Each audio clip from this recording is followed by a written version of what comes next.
জুবিনদাৰ সমাধি ক্ষেত্ৰত উদ্ভণ্ডালি কৰি থানাৰ আলহী হ'ল লাখটকীয়া বাইদেউ।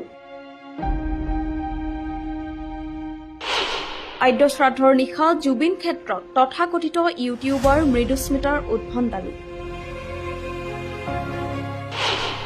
নিচাসক্তভাৱে সমাধিত চাকি জ্বলাই থকা যুৱকক অপদস্থৰ অভিযোগ এইগৰাকী ইউটিউবাৰৰ বিৰুদ্ধে। জুবিনদাৰ সমাধিত অপ্ৰীতিকৰ পৰিস্থিতিৰ সৃষ্টি তথাকথিত ইউটিউবাৰৰ।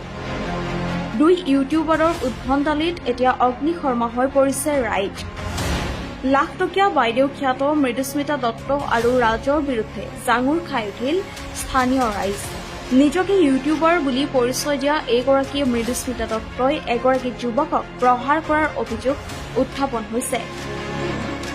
জুবিন ক্ষেত্ৰত চাকি জ্বলাই থকা যুৱকক প্ৰহাৰৰ অভিযোগ এই দুই ইউটিউবাৰৰ বিৰুদ্ধে।